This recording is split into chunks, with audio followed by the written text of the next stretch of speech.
Today, I'm going to share to you 5 things that I've learned in discipling people.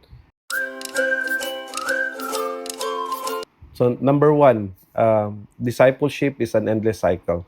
So, meaning we disciple people, and let's say, if we are a minister and we get into the church, we disciple people for the Lord. As we disciple people, of course, we guide them, we disciple them, we teach them, we train them, and we lead them. Even if they are already mature, from time to time, we still get together and we talk to them and ask them how are they doing and what have been they doing for a while.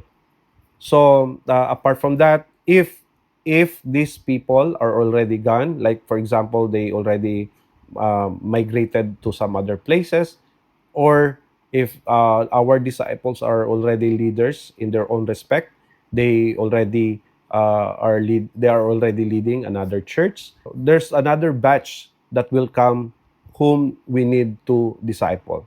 So meaning the discipleship process is a cycle. So you disciple people until they become mature. Of course, you do not stop discipling them or guide them at least, but it will not be quite as those whom you are discipling, the new Christians.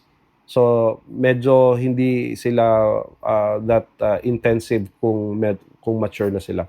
Nonetheless, you are to disciple each member. Number two, discipleship is both rewarding and painful. Discipleship is rewarding if we see our disciples getting mature or becoming mature in the Lord, and they are learning and they are improving in their ministries, they are improving in their spiritual walk, and you can see how the Lord is working in their lives. That's the joy of being a discipler. And also, not to mention that sometime later, when they become mature in the Lord, and perhaps some of them, not all, I would like to emphasize on it, not all disciples that you have will remember you when you get old. Some of them will really not remember you, but that's fine. We do not disciple people for that. But nonetheless, there will still be people who will remember you and will even treat you sometime in the future. So that's part of the rewards of being a discipler. But then again, I just like to give an emphasis. We do not do that for that purpose. We do not disciple people for that purpose.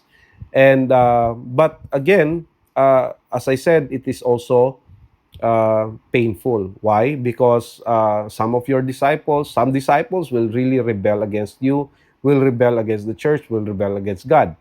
And it's painful to see these disciples who are rebelling.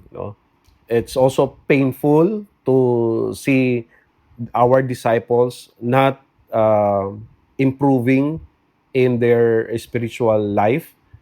It's painful to see our disciples leaving the church or perhaps transferring to another church because someone pirated them, or perhaps transferring to another church because they need to, because they are migrating to from one place to another. It's painful to see when they left. But nonetheless, life does not stop. Again, it's a cycle, and you just need to disciple another group of people or another batch. We cannot, of course, disregard the pains of the disciplers seeing those things. But again, we serve the Lord, and this is for the Lord. That's our work anyway. So we just need to learn to accept that fact that sometimes it is painful to see. But again, the rewards of being a discipler far outweighs those pains. Third, discipleship is actually reproducing yourself. Now imagine if you are the pastor of the church and you are doing everything. It's quite a daunting task, and it's a painful day-to-day ministry work because you are alone in your work. But if you have discipled people, you are with this group, you have your team, and it's better to see these people working and improving and becoming more like the Lord, because you are teaching them, because they are also seeing the Lord Jesus Christ in your life. So it is something that is very nice to see. It's actually reproducing yourself. If you can teach them how to preach, then you will not be alone in preaching. So you represent yourself. If you are away, someone can take over the pulpit.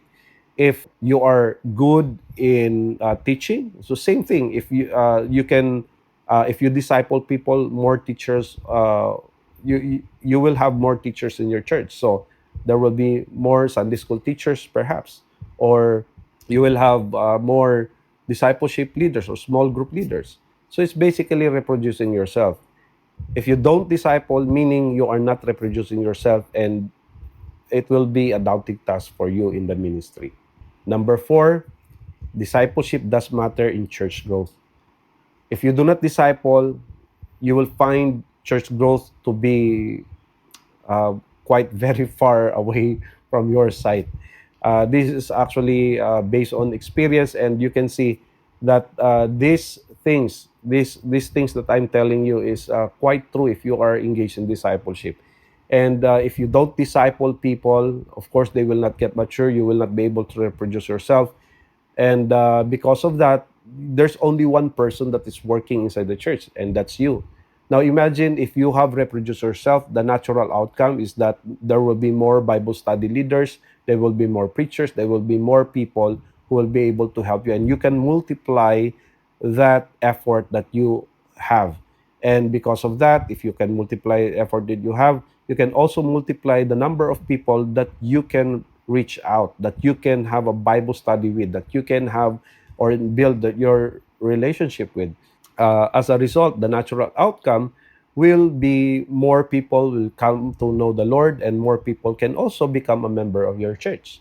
So if you fail to disciple people, you are actually failing to grow the church. Of course, it's the Lord, it's God who is growing the church, but we cannot discard, or we cannot neglect what the Lord is telling us to. That is to teach people, that is to disciple people, make disciples of all nations. That's what the Lord Jesus Christ said before he went up to heaven.